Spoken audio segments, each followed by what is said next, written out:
Some recent research has revealed high levels of forever chemicals in foam found in a watershed that spans both Maine and New Hampshire. Samples taken from Great Bay found PFAS levels in the foam were up to 70 times higher than those in the water just beneath it.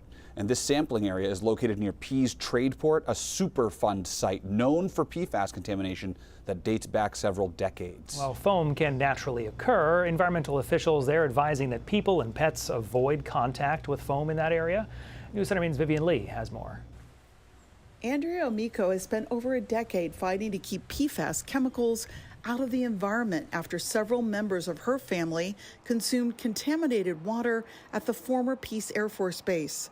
After spotting unusual foam in the Great Bay, she alerted researchers at the University of New Hampshire. Similar foam has also been reported in other PFAS-contaminated communities across the country. Really just wanted to get answers to those questions. Do we have PFAS in our foam too? A year ago, Andrea began collaborating with Paulo Mauser, a professor of environmental engineering at UNH. Together, they venture into the expansive watershed to collect samples of foam for testing.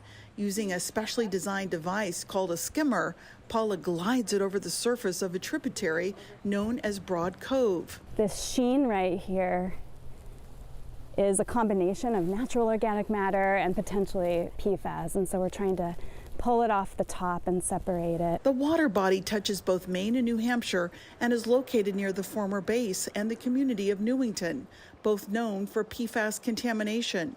It is also home to several oyster farms.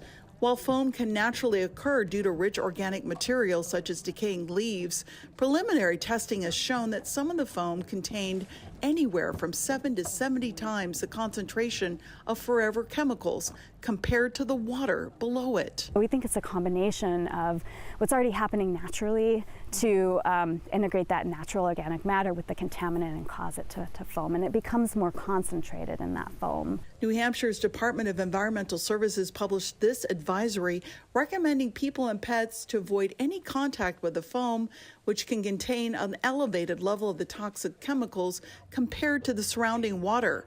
An important message of caution for people living in the seacoast area. Bringing awareness that it's there, that it can have high levels of PFAS, and just don't touch it. That's the most important part. That was a great one. Paula hopes to conduct a broader study and would welcome collaborating with researchers in Maine. She is looking into other waterways where foaming may be occurring, how it happens, and what happens to the contaminants once they dissipate back into the water. On the Great Bay in New Hampshire, Vivian Lee, News Center, Maine. We contacted the Maine Department of Environmental Protection to inquire if an advisory has been issued regarding that foam on the Maine side of Great Bay. We have not yet received a response.